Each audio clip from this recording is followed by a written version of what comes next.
Today, we're with Mario Aguilar. Mario he's a Swiss Army knife for Valuetainment, for PBD, for the whole Swiss Army knife. I like he's that. all of it for that. So we're going to talk a little bit about what it is to be a number two to a guy who's so intense and is doing so much all the time. I know you're a CSO now is your actual title, so Chief Sales Officer, and that's what we do. We're sales, so we know that whole part of the game. But yep.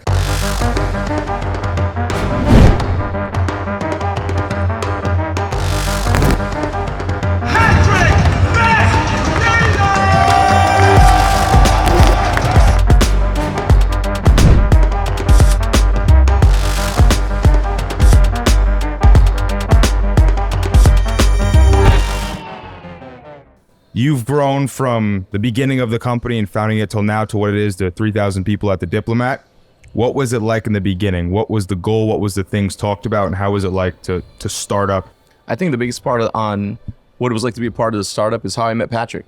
And somebody asked me earlier, you've been with Patrick so long.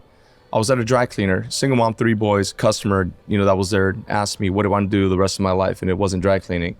And I didn't know that my stint in the insurance side, one day I'd meet, who the broker was, and it was Patrick Bet-David. Mm-hmm. And I remember they said, if you really want to make it at 18 years old, you got to show up to an advanced training class. And I'm like, all right, I showed up, and the trainer for the day was Patrick, and he starts talking about where he's going in his life, what he's going to do, 27 years old, $100,000 earner. I'm like, damn, this guy's legit, nice suit. And he said, I'm going to have a 13-story building. I'm going to have the coffee shop on the first floor, a gym on the second. We're going to have this happening on this side, and we're going to take over the world. I'm like, I've never heard that kind of language. In a serious setting too. Yeah, and I believe you for some reason. He was intense. His eyes just burned through you. And then being 18 years old. But when I go from that to 18 years later, how crazy is that, right? Yeah. 18 years old and 18 years later. The first and second half of your life. And when I think about the vault being what it is now, I think about what it was before that. Mm-hmm. And it was just an idea. And the biggest thing that the vault makes me think about is the keywords what if when you're working with a CEO, when you're working with somebody at your company. The words what if have created this. Because before we hit 1 million subscribers on the channel, Valuetainment is, going up and down. We launched a couple of viral videos, Life of an Entrepreneur in 90 seconds.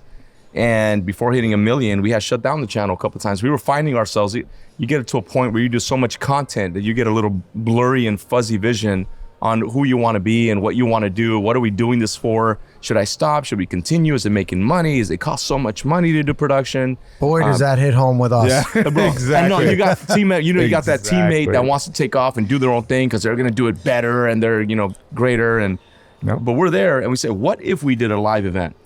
And at 1 million, we launched it. The drive tags video. We're going to go blow some stuff up. I remember that one. That was and crazy. Pat at the end was like, you stay with us. You've been loyal to us. So here it is, a first live vault. And he built a bomb with one of the instructors at Drive Tanks. If you haven't been there, it's a legit spot. And it blows up. And at the end, the vault. What people don't know is behind the scenes, we were like, oh, shit, now we have to deliver a live event. Yeah. And we don't know what to do with this kind of live event. We've done it on the insurance side for a decade. But 500 people showed up, 43 different countries. And now we look at the vault now, and you guys are here. What year was that? 2019. The first one. The vault 2019, in Dallas. We were at the Hyatt Reunion Tower. And Patrick loses his voice that morning. So here we are, first live event, and that morning, no voice. Like, Mario, I think I lost my voice. Oh my God. No, we don't know what to expect. We built this little manual, and we didn't want to be like every other conference. So I can't tell you the strategy, how we built the manual, but we wanted to be different. And we thought, all right, people learn with fill in the blanks, and people learn with better content and engaging. Other conferences give you a notebook and a journal and nice little moleskin, and you're done. Yep.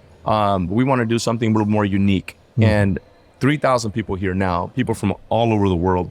It's countless, the stories, the breakthroughs. It's unbelievable. And we've met so many people who attended last year, because we were here last year as well. And we got to see the growth.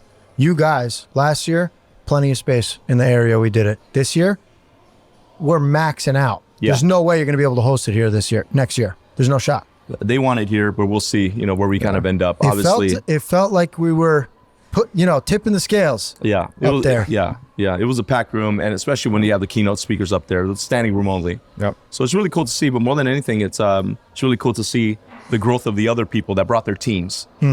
I'm one of them. Really? Yeah. We Absolutely. came with us 3 last year. This year we have 12 of us here. Oh, phenomenal, bro. And thank you guys for that. Of course. Thank you. When you put your trust in us, we just want to over deliver. And that's the real win-win, right? You have so many business ventures you do or conferences or whatever you're doing in partnerships that you want to win-win. You want to, if you're going to bring 12 people, we got to deliver for you. 100%. And that's that part, but we'll see what we do. We're growing. Yeah. I think I speak for 99.999% of the people that were there that this is one of the best conferences you can go to. We did a whole review right after this morning. We talked about everything, broke it down. We got a lot of footage and stuff to go in there for B-roll. But I mean, there's such a difference of these kind of conferences compared to a lot of the other ones I go to. And I aspire to do the same for my sales team. You know, we got 100 guys on my team. And I feel like I should have bought my tickets before I tell you this, but I can't believe that I only paid as much as I did for what I got out of what I got. Please do not raise the price on me yet. Right. No, So- I would pay more. The value is insane. And if you guys are not coming to events like this, you are effing up big time. This is the one. I'm glad you guys say that. And obviously we appreciate people that are here and investing into the company. But at the end of the day, there are 3 things that also shape who you are in life. And I heard this a long time ago, and I thought it was BS. There's a lot of stuff that's cliche quotes. Yep. You can find so many cliche quotes and a lot of people regurgitating the same thing over and over and over, but it's so true. The books you read, your associations, and the environment, your circle. You know, we talked about the 18 qualities to have in your inner circle. Yep. You know, that inner circle and also the meetings you attend. It doesn't mean only conferences, but when you come to an event like this and you're in a room focused and you're a little bit less distracted from everything else in the world, you're with the team, you're focused, you're talking to other people, you're processing issues. There's going to be that one little question, that one strategy, that one technique, that one conversation, that one person idea that comes to your mind, and it messes you up. Literally, you'll have a moment at any good conference that just messes you up and you can't stop thinking about it. Yeah. And that's what you come for. And most people, you know, when you compare the price, but I'm not going to give my money those kind of things that are motivational thing. Yeah. But most people spend their entire life looking for that one thing. The one thing. Or they spend their entire life wondering, could I have done this or that? It's true. And, you know, what would you pay and what would you give to be able to get that clarity now and either capitalize on it or give it up? Yep. Because searching for that, if you're a man and you can't find an identity, you will go your whole life struggling in every aspect of your life. And what happens is the reason we become bitter, and I've met a lot of bitter people being around Patrick, I've been a fly on the wall. So I've been in meetings, very high intense meetings, critical conversations, a lot of firing, a lot of hiring, a lot of what should we do next? Yep. And when I meet some of the older, bitter people, they never did that. Yeah. They never tried to find out what their capacity was. They never invested in themselves. They were cheap, not on themselves. They were cheap about their life. And now they regret it. And it's a little too late, Yeah. you know? It's sad. So Wasted potential. There's meetings, nothing man, worse. there's Yeah. always that one meeting that can mess you up. So It's many funny you say things. that it happened to me. It was when Ellsworth was speaking. I was like, how the fuck can I apply what he's saying to me? It wasn't making sense. This guy said something that fucked me up so bad. It's still in my head. And it's like, holy shit, this is what my next year is going to be about. How have I been missing this for so long? And it's like, that one thing made this whole trip worth it. And that was just one piece of this big puzzle that we put together in these last 4 days. That's phenomenal. But I think the other part of what you just said was you need to be open to receiving that. Yeah. And there's also a lot of too good mentality. You know, I'm too good for that. Yeah. I'm better than that. I make more money than them. You know, I've already started. If I've come, I'm around a better person. Yeah. And it's that beginner's mindset, you know, that just allows a little bit of that water to seep through the rocks. Because we all have a bunch of junk that's cluttered our life and our souls, right? But sometimes we got to allow other things to come in there, whether it's good or not, whether it applies or not. And it got to you because you were open-minded. I was trying so hard. I was like, where does this hit? And this guy just said it and it went, Wow. and now my next year, it's coming. I got fire. I got under my about ass. 97 things that happened at this conference. I can't even begin them to name one. But I wanted to go back for a second and talk about what you just said. Tom Brady was talking about it a lot. How it was just like trying to find the maximum potential of who he is and what he can do. And you just said that before. Unpack how deep is that core belief in you and in Valuetainment and PHP and everything you guys do? I mean, that seems to be just a set. Every year, it's like, how can we make it that much better, that much better? At the end of every day, you guys are in the room in your hotel until 2 a.m. What do we do? How can we make it better tomorrow? And it's just this constant pressure of just how can we make it better every single day? Yeah. You know what? I think you have to be realistic and honest with yourself. And you have to there's a lot of people right now, they want to be their own boss. They want to be the number one guy. They want to be the guy, the CEO, the founder. And they're not. They're not good at it. It's just not in their nature and in their ability or their DNA. It's not in mine. And one of the harshest realities I've ever had to face was knowing I wouldn't make a good entrepreneur. I make a great entrepreneur. I'm a great number two. I'm a protector. I'm somebody that will back you up. I'm somebody that'll be there for you, will come through for you. But when it comes to bearing the weight of the world on my shoulders, I get stuck. I'm better at you tell me the game plan. Tell me what you want to do. And if you're a great leader, I want to go out of my way for you. Yep. The reason I've been with Patrick so long is because of that. So when it comes to the Valuetainment culture and kind of how we operate, I wouldn't be able to do what I do if the leader at top wasn't a focused guy. Yep. So for me, everything you just said doesn't come down to how I do it or how we do it. It comes down to what our leader has instilled in us. And it's all from the top down. Culture isn't reverse. Culture starts at the top and then it bleeds down, and more is caught than taught in culture. More is caught than taught in leadership. So everything that I kind of talk about with our team now, I didn't make it up. I don't get the accolades. It's not my content. I've watched Patrick and how he's lived, and he's aligned his life. And this is acronym that my wife, we just got married in March. Patrick was my best man at my wedding. We had the wedding in his backyard. Yep. He told me years ago, one day you'll get married in my backyard. Stop. And I like traditions. So when he tells me stuff like that, I love to make it happen. We just had our baby boy, Gabriel, 11 weeks. And I named him after Patrick's father, Gabriel. Okay. Oh, wow. So Gabriel Maximo Aguilar. Give a little shout out to my baby boy out there. When you see this, shout out. 18 years, I brought you up. Yeah. But from there, he's been aligned in the way that he leads his life, whether it's mental and what he does to do that, emotional, physical and staying healthy, spiritual. I can't even tell you how many times I heard Amazing Grace when we moved to Florida. Every night, Patrick's going through one of the toughest times in his life. I found out years later that there was a complication when he was told that he was going to have twins, and one of the twins didn't make it. And I saw my leader, the guy that I work with, a strong guy, high profile entrepreneur, and I saw the way that he handled one of the most complicated moments of his life, because it's not about business or a negotiation or a skill. It was about family and about your child, and how one of them's not going to make it. And out of the twins that you were told you're having, only one's going to make it. And you don't know whether whether the one that's going to make it is going to be healthy or not. And I saw how he navigated that. So mental, emotional, physical, spiritual. And he's still going to church on Sundays, and I follow his example. Like, man, he has so much going on, and he still makes time to be aligned with that part. And then the business side. Yep. And business is very important to be aligned there in how you do your values and principles. And then financials. Patrick may splurge, he may have a Ferrari, he may have the nice stuff, but he's very squared away. I've never seen him go into debt with his company. I've seen him reward his people and how he manages the financial part of his life. And then the relationship. Pat's a great dad, man. People don't even know this, but people ask, does Patrick work on the weekends? Yes, but 90% of the time he's working at the office. The other 10% he's watching the basketball games, the soccer games, the baseball games. He's going over there to visit Dylan and Tico and Senna and seeing their games. And and my percentages may be on or off, but at the same time, that alignment is what has created the fabric and the culture called Valuetainment. And now, because more is caught than taught, when people are around us, they catch it as well. Yep. Does that make sense? 100%. So it's a long-winded answer, but it's really hard to just give a pointed or one sentence or one phrase. Yeah. That's not how we operate. There's so much more that happens behind the scenes at Valuetainment because it means a lot to us. Leadership means everything to us, and everything. It is everything. Everything, man. Yeah. Everything. The leadership that, all you guys, it's like you guys have from the book, Decentralized Command, Jocko Willink. That's each right. level, the Decentralized Command, where like each person accepts that leadership role and excels to the fullest, but then doesn't overstep the next guy. And it's just like, it's this perfect synchrony. But anyway, you were just talking about it before as well. And I actually heard it from Pat in a podcast a while ago about, it was either a CIA agent, and he was asking, what are the qualities a CIA agent needs?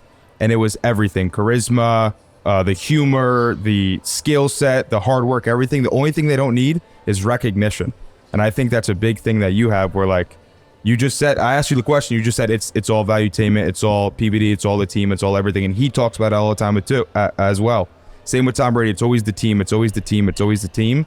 Not needing that recognition, I think makes everyone around feel so much more important because it's not all Pat, it's all of us, it's everything. It's this whole thing. Let's be real. I think one of the biggest challenges with a lot of companies now, especially I've seen it after COVID, is a lot of people became entitled. Yeah. All of a sudden, a guy that's been there 90 days at a company thinks he needs ownership and equity. Are you effing kidding me? Yeah. We don't. You don't. You can curse, let it rip. Yeah, man. You don't deserve anything. Yeah. You know, you're lucky to have a job. You're lucky to be working. We chose you. We want to give you the world, but don't come in hot like that. Sure. Earn your stripes. Get some skin in the game. Get some social capital is what we call it. And everybody at a company has a credit score. And some people come to us with a broken credit score and they want us to give them this luxury home. Build up your credit with the company. Put in the work. Stay late. There's what you do for your job, and then there's the above and beyond. And you're going to get compensated for bigger based on the above and beyond that you go.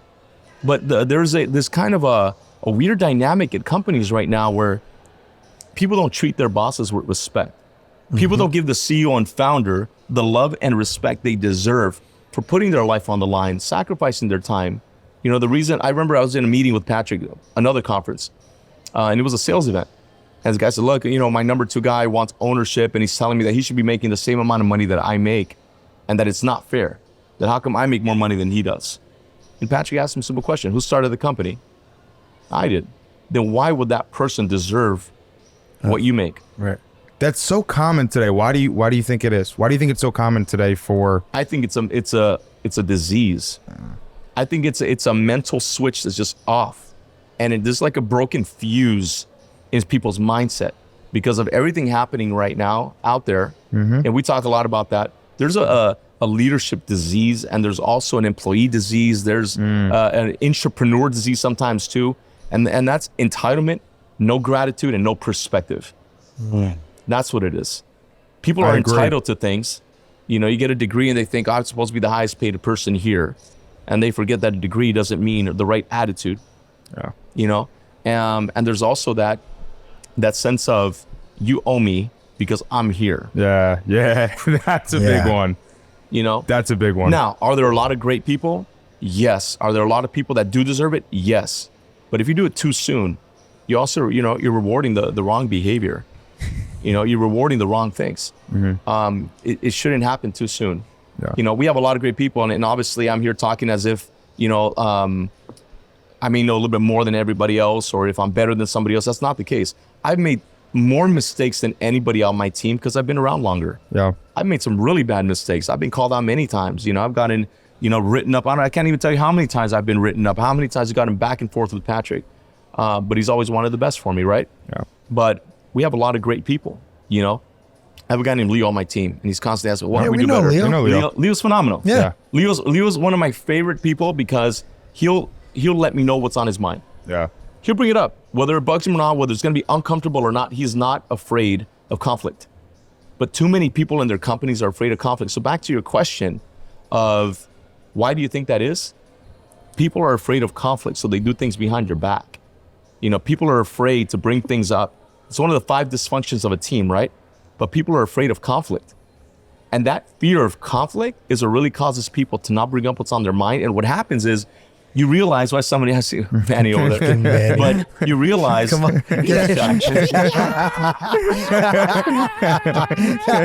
good. We got Manny is not over here. Manny is not afraid. Mario. I love this guy. Manny is not afraid of conflict.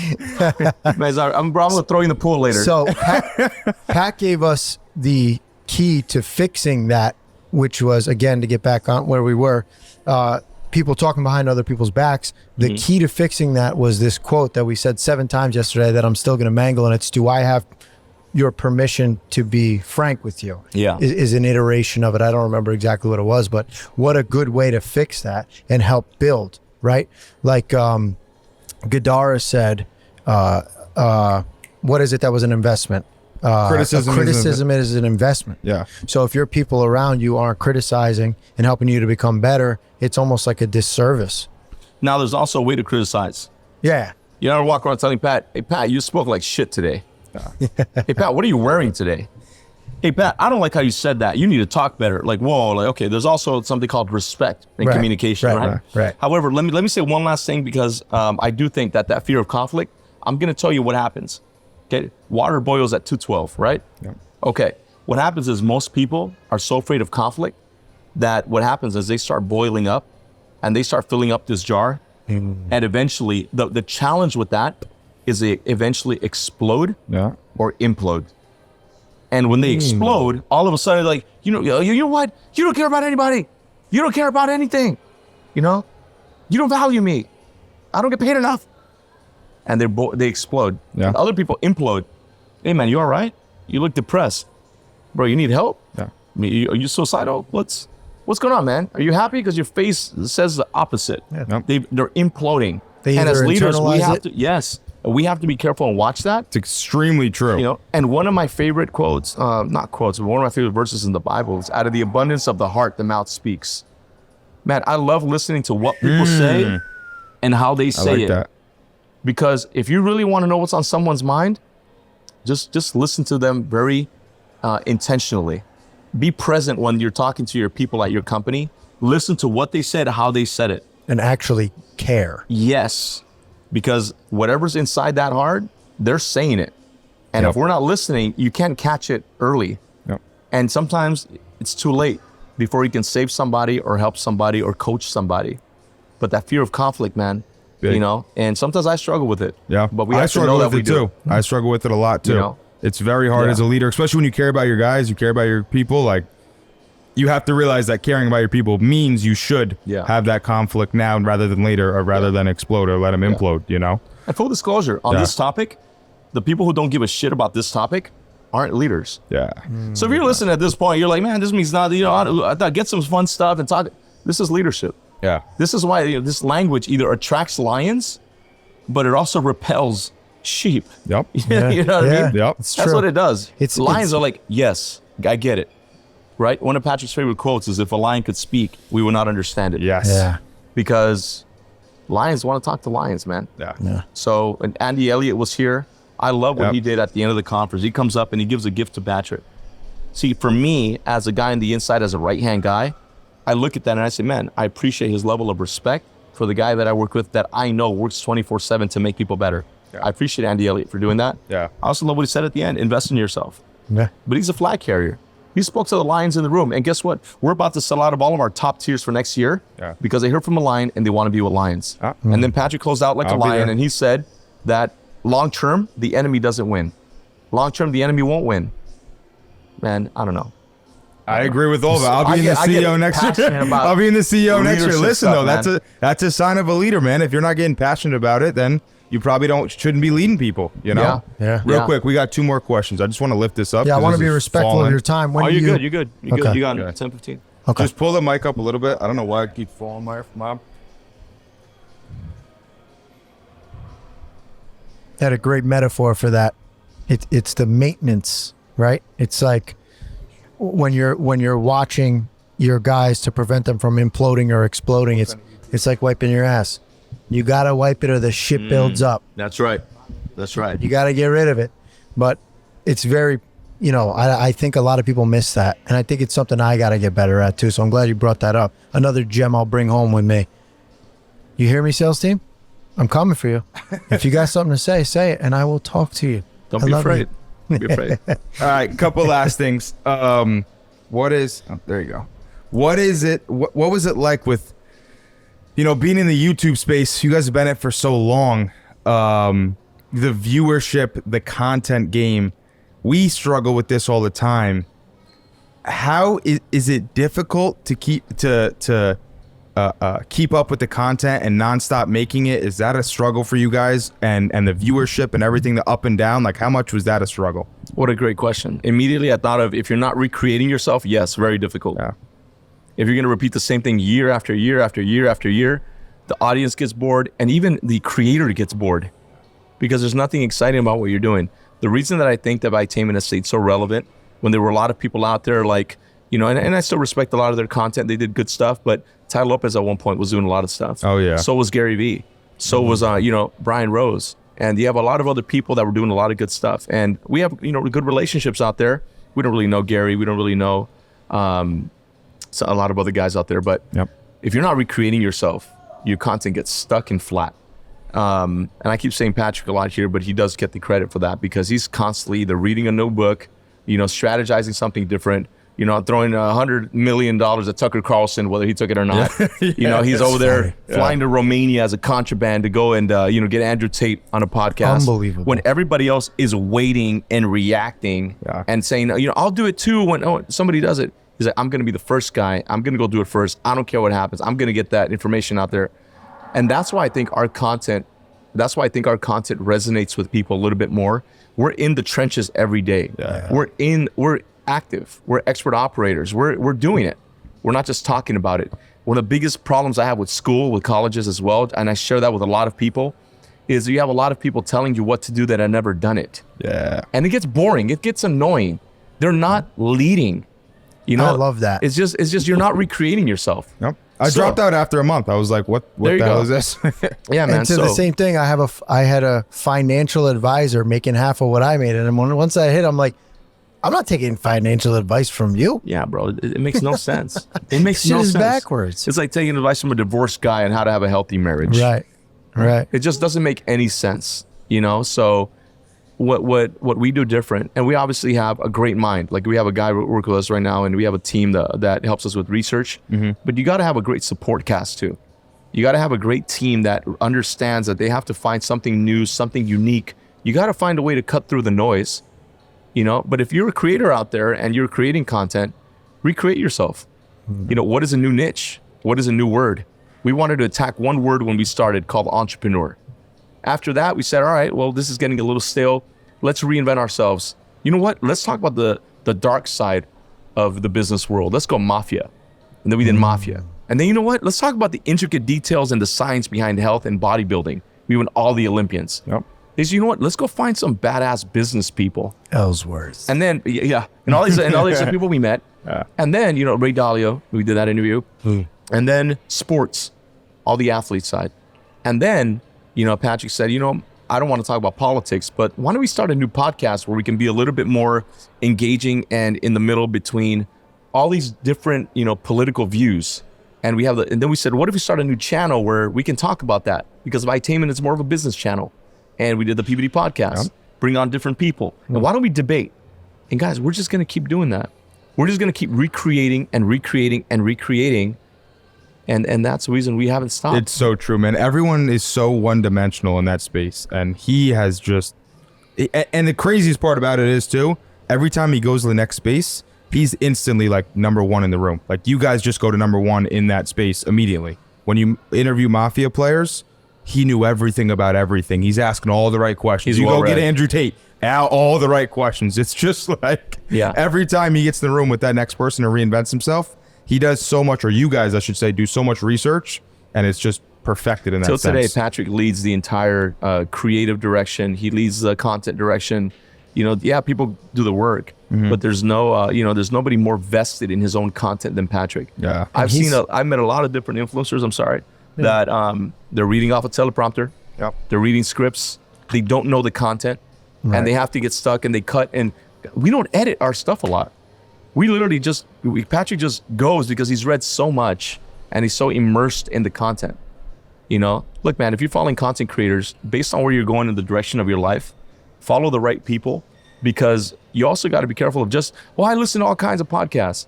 You're going to end up in all kinds of situations in your life. So if you're not being intentional about the content you're consuming right now, I can tell where someone's going based on who they listen to on YouTube. I can tell how somebody's going to end up in their personal life or even their relationship based on who they're trying to model on YouTube. It's amazing, man. The content creators you follow say a lot about who you are as a person too. It's very interesting that you say that, because it's always been this saying, right? The mantra, you know, show me the 5 people you spend the most time with. I'm going to show you who you become. But now in the age of technology, it's almost like there's this new factor to it. It's show me who you're listening and being influenced buy Yeah. via social media or whatever it may be. And I'll tell you who you're going to become, which is what you just said in a different way. But I just think that's so interesting because it's not just your inner circle now. It's what you're consuming all the time. Yes. And you can have an inner circle with people who don't even know who you are. Yeah, I guess we could say, show me what you consume and I can determine who you'll become. Yeah. Right. I mean, dude, there's a few content creators that just, I learn more from them on YouTube than any other person in my life. You know what I mean? Like those, it's very true that I would say all of my principles for how I am was learned from a few guys on YouTube and social media, not from my peers around me. Right. You know what I mean? Hormozy. Yeah. Like the amount of impact they've had is 10 times greater than any of my friends or people in my circle. Absolutely. Because you get access to these people, and you know, nobody in my close circle, especially in the beginning, was like that and at that level. No one even close. So you have to go to them. Let me ask you this real quick, because I think about it all the time with Valuetainment. Obviously, I've been watching you guys, but you guys are so quick to get onto what's hot at the moment, get onto the buzz. You guys are like a news organization to some degree with how quick you do it. Do you ever feel that way? Yeah. Like when Andrew Tate, with the whole shit was going on, he's the biggest, hottest topic. Where am I going to go get the information about it? Everybody's talking about it. It's like, duh, Valuetainment. Pat's going to his house. I'm watching it. It just happened. Right. Like you guys are literally like a news organization. Do you feel that you are, and do you feel that you're going to move into that realm? I think Patrick gets a credit for that. You know, Patrick gets a credit for that, and he's a action-oriented type of person, and he just has this knack of just picking things up. And yeah, man, he leads a team. Look, your organization follows the speed of the leader. You know, the speed of the leader determines the speed of the pack. It's a real thing. Patrick moves fast, so the whole team moves fast. So now, because Patrick's always moving fast, the team learns to start thinking ahead. It's a muscle. Yeah. It's a speed muscle. And Patrick is always, you know, he wants to be the first to do things. And he's been crushing. He always, I see the videos. I'm like, how the fuck is he have a video? Like, I just found out about this shit, and he's got the produced thing, and it's incredible the speed you guys have. But let me tell you the other part. Sometimes the leader wants to go fast, and the team is slow. Yeah, you're only as strong as your or they weakest want to go link. fast, but when it comes to the challenges with going fast, like, well, what if they stop you at the airport? You know, what if they arrest you? What if they this? And they get scared. So it's a combination of speed and balls. You got to have that, because some people want to go fast, but they won't pay the price. Yeah.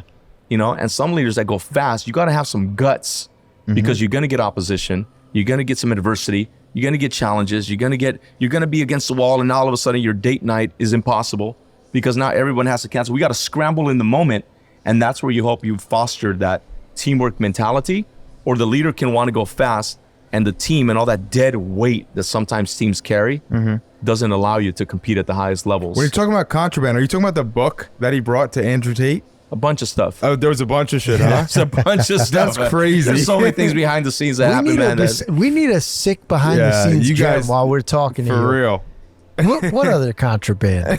There's a lot of stuff that we don't talk about. But All right. Tony, why don't you go ahead? We're at a couple minutes past 30, so I know I want to respect your time. Tony, ask your last question. This is my favorite question for everybody we sit with. I want you to look into that camera, and I want you to tell all the people who follow us, at the end of the day, what is your message to the world? Leadership. Anything you want to do in life, you're going to have to lead. And it's a decision to be a leader. It's not an easy decision. It can be a little lonely at times. But if you lead, you're going to live your life with less regrets. If you lead, and I'll take this from somebody earlier that I spoke to, Anna said that a leader leaves their print on whatever they're a part of and whoever they talk to. A bad leader also leaves a print. So regardless, you're either going to be a good leader or a bad leader. So if you make that choice to be a good leader, you're going to leave some good positive impact anywhere and with anything you do. It's a choice. And I hope that anybody watching right now, a great podcast like this and the conversations, I hope you decide to lead. Mario, thank you for coming on so Two much, Dudes, brother. Three Legs. Absolutely. It's been a pleasure. Somehow you guys managed to pull me over here. I never do interviews, so That's right. I'm You know happy, why? man. 'Cause we Thank knock you. doors, baby. you're I paying knock the on price. that You're paying the opportunity price. every time. I respect it. You're Yeah. paying the price. I respect it. I love it. 100%. Thank you, guys.